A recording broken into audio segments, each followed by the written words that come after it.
I am Arcana Vani, your inner voice. Let us begin.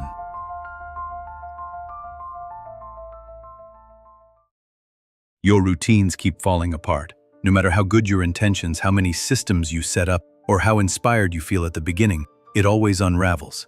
This video is for the part of you that's tired of starting over. It's going to show you why your habits aren't sticking.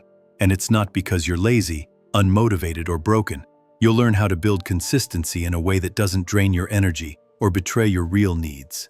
By the end, you'll have one clear practice to start rebuilding rhythm, not through willpower, but through self-trust. Because what you're doing now, it's not working, and it's not your fault. You start strong. You map it all out, the journal, the habit tracker, the perfectly color-coded plan. And for a while, it clicks. You feel like you're becoming the person you were always meant to be. Then a day slips, then another. And suddenly you're back in the old pattern, overwhelmed, off track, and ashamed. And it's not just the gym or the morning routine. It's the boundaries you promised to hold, the sleep schedule you said you'd protect, the quiet time you swore would be non-negotiable. All of it, gone. So you blame yourself. You think, I just need to be more disciplined. I have no follow-through. I always sabotage my progress. But here's the truth. You don't sabotage yourself because you're weak. You sabotage yourself because your routines were never rooted in safety. They were built on pressure, on fear, on the fantasy that if you just perform well enough, you'll finally feel whole. And your nervous system knows the difference. It knows when a ritual is nourishment and when it's another way to prove your worth. That's why your routines fall apart. Because they're trying to cover up a disconnect, not heal it. Because they're built like cages, not containers. Because they don't include the one part of you that actually needs care. The part that's tired of performing. So what if this isn't about more discipline? What if it's about different rhythm? What if your inconsistency isn't failure? It's your body resisting the return to a version of life that never actually felt safe. You don't need a better planner. You need a new way of relating to the part of you that tries. And that's what this video gives you. A reframe, a ritual, and a return to rhythm that actually fits the life you want to live, not just the one you think you're supposed to. Keep watching, because next, we're going to uncover the real reason your habits keep collapsing. And it's not laziness, it's a form of protection. Let's name what's really happening underneath the collapse. You think your habits keep falling apart because you lack discipline. But what's actually happening is your nervous system is overriding them. Every time you try to build a new routine, you're not just implementing structure. You're unconsciously trying to force yourself back into a version of safety that no longer fits. And your body remembers what that costs. Because for most of your life, consistency meant performance. It meant doing what was expected, no matter how much it hurt. It meant ignoring your limits to earn belonging. It meant checking every box so you wouldn't be seen as lazy, weak, or messy.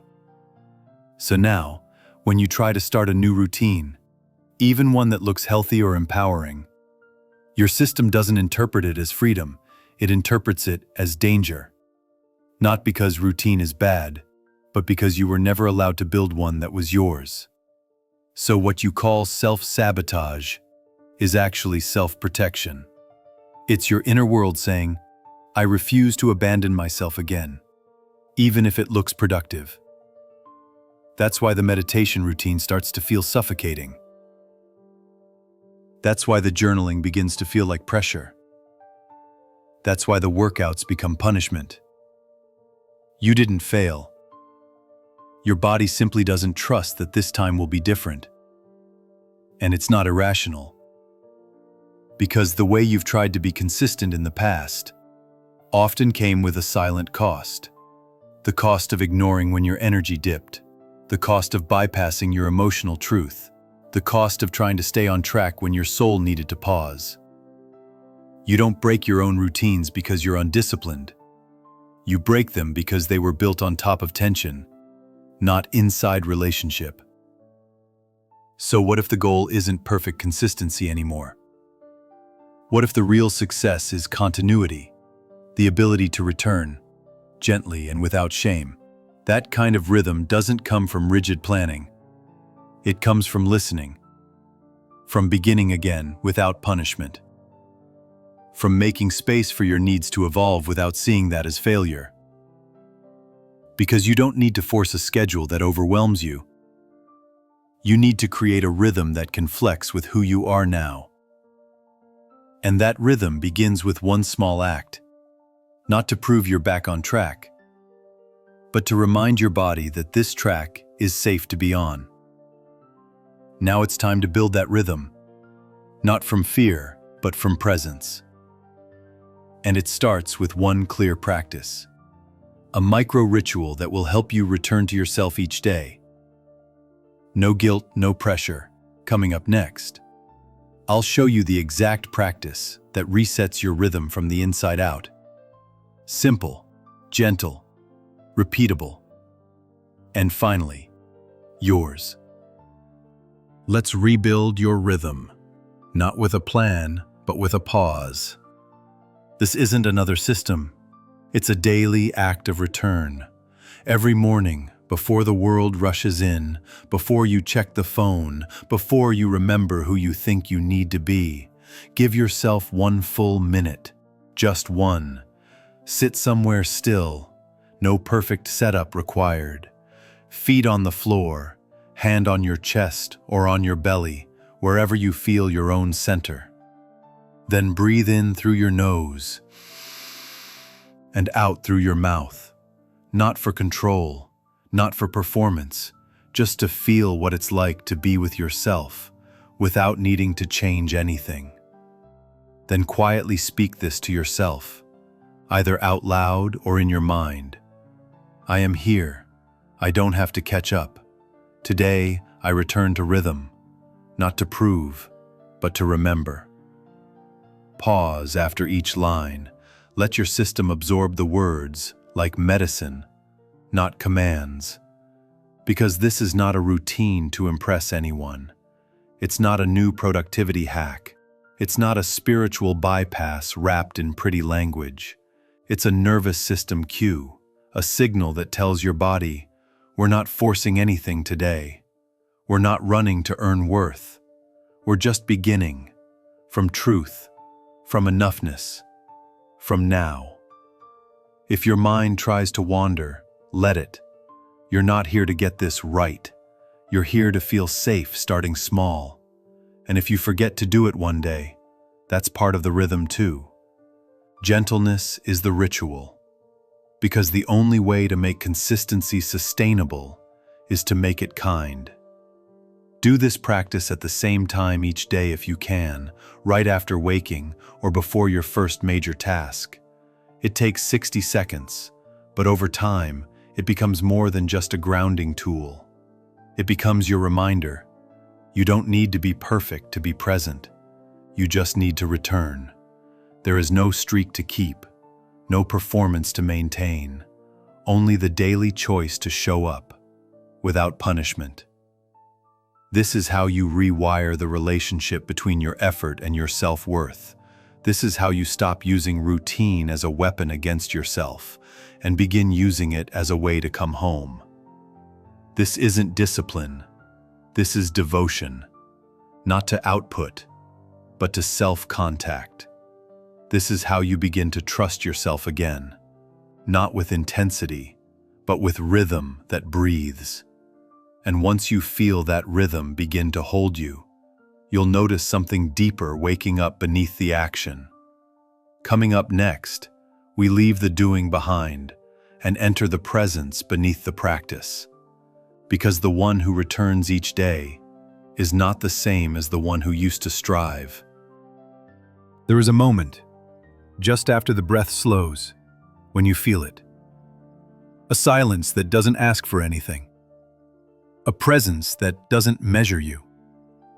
A you behind all the doing. You've been building habits for so long, trying to become something. Trying to fix what felt scattered. Trying to prove you could hold it all together this time. But this presence, it doesn't care if you meditated for 10 days straight. It doesn't care if your to-do list is complete. It doesn't even care if you missed the ritual you promised yourself this morning. It just wants to know, are you here now? That's the shift. Presence is not another item to master. It's the space that's always been beneath the noise. The place inside you that never needed a system to feel worthy. Let yourself notice it now. The weight of your body. The temperature in the room. The breath. Soft, unpolished. Not controlled, just observed. This is the return. Nothing needs to change for this to exist. Nothing needs to be earned. There is no state you need to enter. Presence is not some mystical trance. It is the part of you that watches the striving without joining it. And it's always been here. Even when you forgot. Even when you abandoned yourself in the name of self-improvement. Even when you used healing as another race to win. This is the you that remains when there's nothing left to chase. No identity to manage. No version of you that needs to be better. Just breath. Just awareness. Just being. And you don't need an hour for this. You don't even need a perfect environment. You need 30 seconds. A pause. A willingness to stop outsourcing your aliveness to the next version of yourself. Because the one who sits here now, beneath the tension, beneath the effort, is already whole.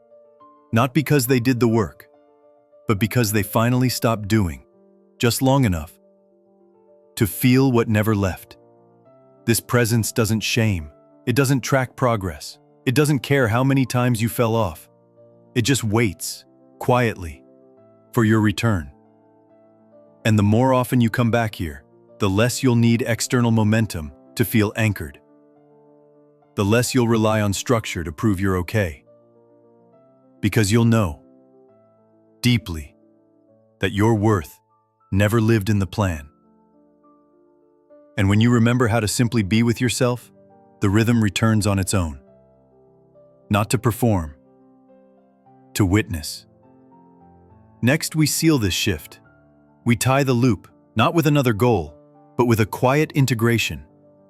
And I'll show you how the future you becomes visible. Not through effort, but through return. You'll start to notice the change in the quietest moments. You'll stop needing streaks to prove you're on track. You'll stop counting days and start counting how often you feel like yourself. You'll stop quitting routines because they no longer feel like chains. And without even realizing it, you'll stop identifying as someone who always falls off. Because now, you return. Not with guilt, not with hustle, but with softness, with rhythm, with breath. You'll notice yourself checking in before checking off, pausing before pushing, rooting in presence before rushing into performance. And that's how trust rebuilds. Not through flawless execution, but through quiet fidelity. The kind that doesn't demand perfection to stay steady. You'll still have days when you miss the ritual, when the to-do list wins, when you forget to listen. But instead of spiraling into shame, you'll hear a quieter voice say, "You can come back now." And you will. Because now, that return is built into your body. To recap, each morning, place your hand over your heart or belly. Feel the breath move in. Feel your center meet your own presence. Then speak. I am here. I don't have to catch up. Today, I return to rhythm, not to prove, but to remember. Let it be slow. Let it be yours. Repeat daily, not for performance, but for grounding. This is your practice, not a system to perfect, a relationship to rebuild. And when the pressure rises, when you start to measure your worth by output again, return to the presence beneath it all with your second practice. 30 seconds, a breath, a return. Done wherever you are, because that's who you're becoming now. Not the version of you that performs consistency, but the one who lives from devotion.